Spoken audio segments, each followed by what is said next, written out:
Hello नमस्कार दोस्तों, स्वागत है एक बार और हमारी इस वीडियो में। दोस्तों आज की इस वीडियो में हम जानने वाले हैं वेल्डिंग से रिलेटेड क्वेश्चन और वेल्डिंग प्रीवियस ईयर के सारे क्वेश्चन आपको देखने को मिलेंगे। जैसे कि आप देख सकते हैं आरआरबी सिकंदराबाद एएलपी 2000 ये है 10 का क्वेश्चन। ठीक है, ऐसे दोस्तों सारे क्वेश्चन जो है किसी न किसी एग्ज़ाम में आए हुए हैं, प्रीवियस ईयर के क्वेश्चन हैं, तो आप ध्यान से देखिएगा और हो सके तो वीडियो को शेयर कीजिएगा अपने दोस्तों के साथ जो भी मैकेनिकल लाइन या वेल्डिंग ट्रेड से तैयारी कर रहे हैं। ठीक है, तो चलिए स्टार्ट कर लेते हैं। दोस्तों जो क्वेश्चन है आपका देखिए, वेल्डिंग की सतह से स्लैग हटाने के लिए प्रयोग किया जाता है। तो क्या प्रयोग किया जाता है वेल्डिंग की सतह से स्लैग को हटाने के लिए? तो प्रयोग किया जाता है दोस्तों आपका चिपिंग हैमर। क्या प्रयोग किया जाता है? चिपिंग हैमर का प्रयोग किया जाता है।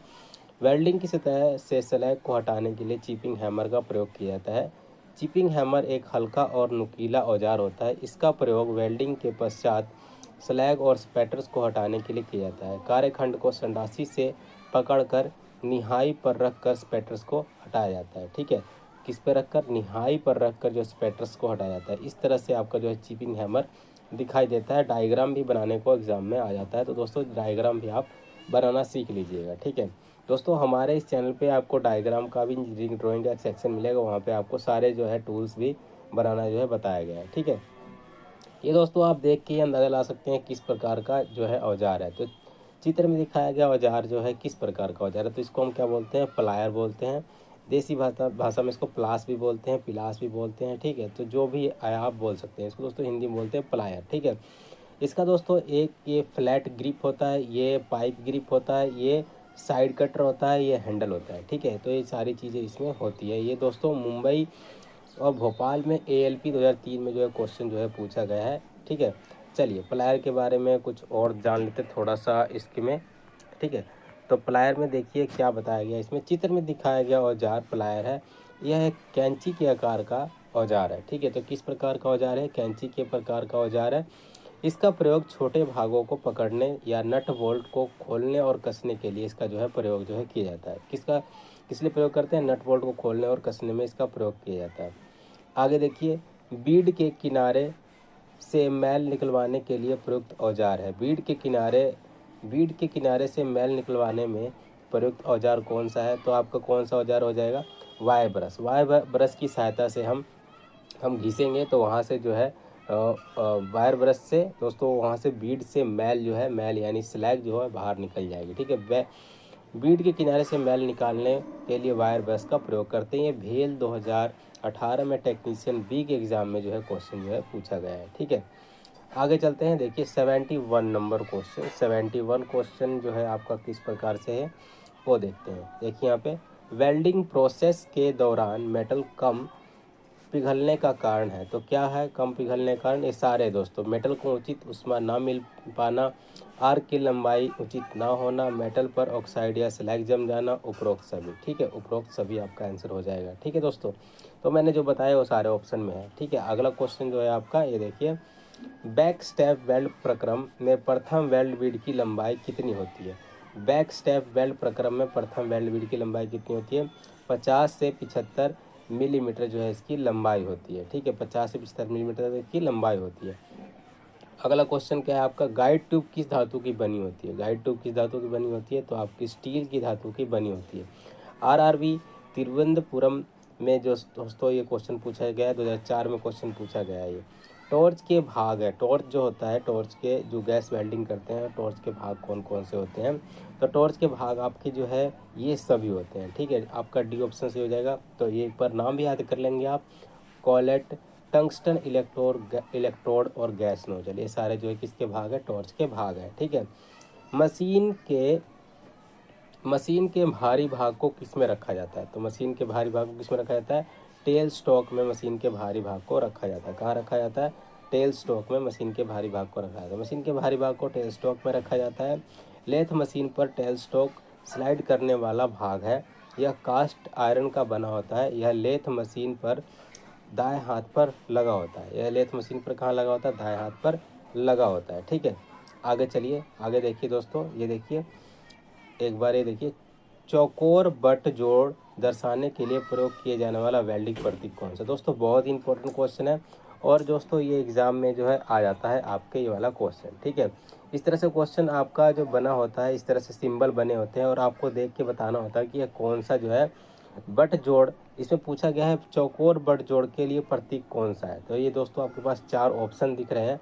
4 ऑप्शन में से आपका जो है बी वाला, ये देखिए यहाँ पे देखेंगे एक बार, ये देखिए, और सॉरी दोस्तों हम ज़्यादा नीचे चले गए, ये बी वाला ऑप्शन जो है ओके हो जाएगा, ये वाला, यहाँ देखिए बी वाला ऑप्शन ओके हो जाएगा। चौकोर बट जोड़ के लिए है। तो दोस्तों जब बट जॉइंट लगता है तो इस प्रकार जो है सिंबल आपका बनता है, ठीक है। किस प्रकार सिंबल बनता है, इस प्रकार का सिंबल बनता है बट जोड़ लगने के बाद, ठीक है।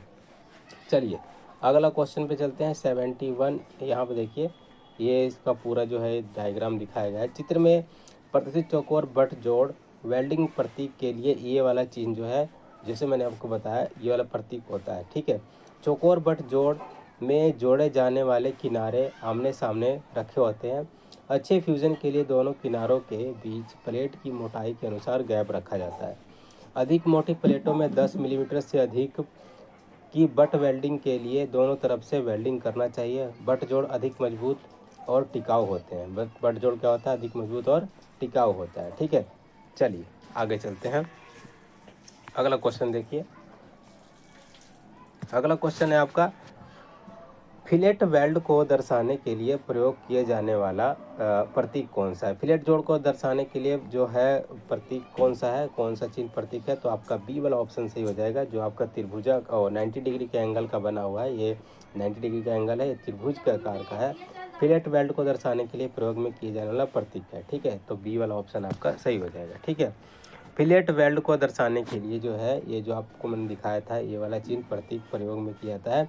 फिलेट वेल्ड को टी जोड़ भी कहते हैं। जब प्लेट के मध्य कोई दूसरी प्लेट जोड़नी होती है तो फिलेट वेल्ड का प्रयोग करते हैं। अधिक मजबूत फिलेट जोड़ के लिए इनको दोनों ओर से एक वेल्ड करना चाहिए। अधिक पतले कार्यखंड के लिए फिलेट जोड़ बिना कोर सज्जा के भी तैयार किए जाते हैं। फिलेट जोड़ जो है बिना कोर सज्जा के भी तैयार की जाती है। फिलेट जोड़ दोस्तों आपका लैप जोड़ के ही बराबर होता है, ठीक है। अब देखिए अगला जो है सिंबल, इसमें बताना है आपको कि स्पॉट वेल्डिंग के लिए कौन सा है। तो स्पॉट वेल्डिंग के लिए इस प्रकार का आपका सिंबल बना होगा, ये आपको देख के ही अंदाज़ा लगाना होता है, ठीक है।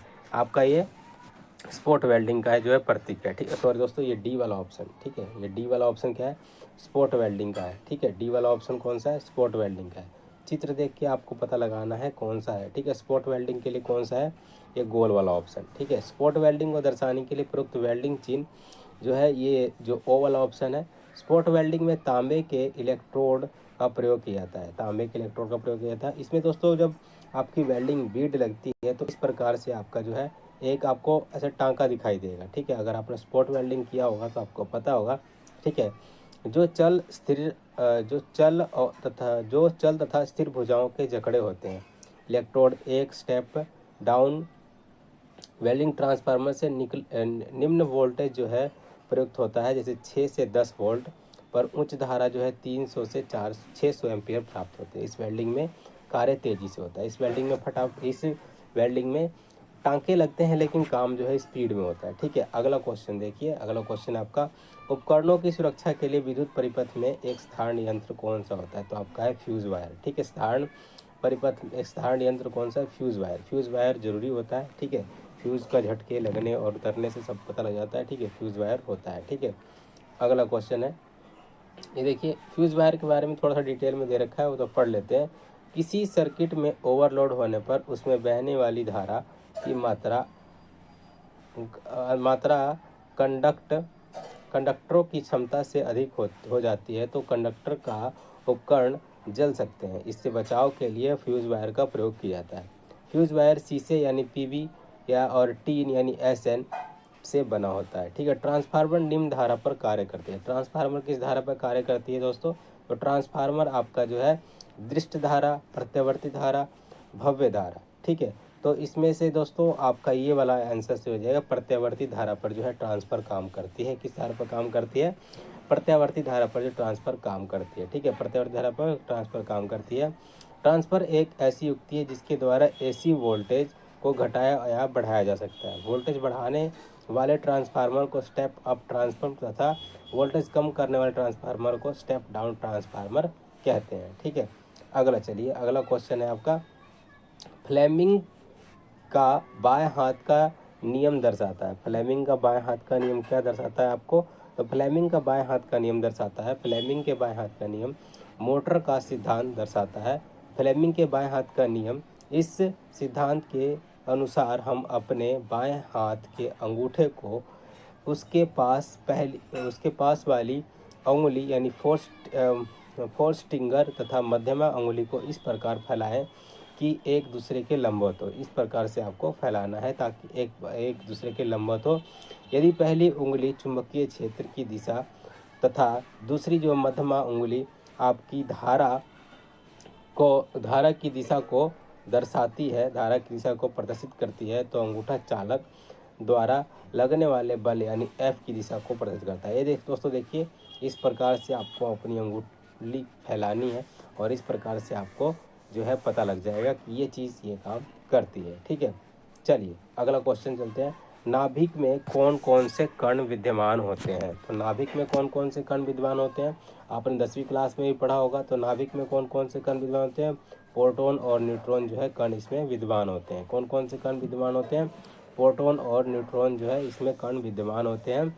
एक बार प्रोटॉन के बारे में पढ़िए, ये धनावेशित कण होते हैं। ठीक है, और ये दोस्तों आवेशहीन कण होते हैं। ठीक है, ये धनावेशित कण और ये आवेशहीन कण होते हैं। ठीक है, ये दोस्तों आपको देखना है, देख लीजिएगा। ठीक है, जो अपने किसी काम का नहीं है, थोड़ा सा ही काम का है जो मैंने आपको बता दिया। ठीक है, आगे देखिए पे, डीसी विद्युत में धारा की दिशा निम्न में रहती है। डीसी विद्युत में धारा जो है धारा की दिशा निम्न में रहती है। तो डीसी विद्युत में धारा दिशा किस में रहती है? समान में रहती है, समान में रहती है। ठीक है, किस में रहती है? समान में रहती है। चलिए अगला क्वेश्चन चलते हैं। शक्ति यानी पावर की इकाई यूनिट क्या है? तो पावर की इकाई यूनिट है जूल प्रति सेकंड। क्या है? जूल प्रति सेकंड। कार्य करने की दर को शक्ति यानी पावर कहा जाता है। एमकेएस प्रणाली में इसकी इकाई जूल प्रति सेकंड होती है। विद्युत मापन में इसे वॉट कहते हैं। विद्युत मापन में क्या कहते हैं? इसको वॉट कहते हैं। मोटर का सिद्धांत किस पर आधारित है? तो मोटर का सिद्धांत किस पर आधारित है? फ्लेमिंग के बाएं हाथ के नियम पर जो है मोटर के सिद्धांत आधारित है। ठीक है, अगला क्वेश्चन है, इलेक्ट्रॉन विसर्जन द्वारा किन मशीनों का निर्माण किया जाता है? इलेक्ट्रॉन विसर्जन द्वारा किन मशीनों का निर्माण किया जाता है? तो गामा रेज का और एक्सरे ट्यूब का और रेडियो का, ये सभी का प्रयोग जो है किया जाता है। इलेक्ट्रॉन विसर्जन में इन मशीनों का प्रयोग किया जाता है। ठीक है, आगे चलिए, आगे है परमाणु किन कणों से मिलकर बना होता है? परमाणु दोस्तों किन कणों से मिलकर बना होता है?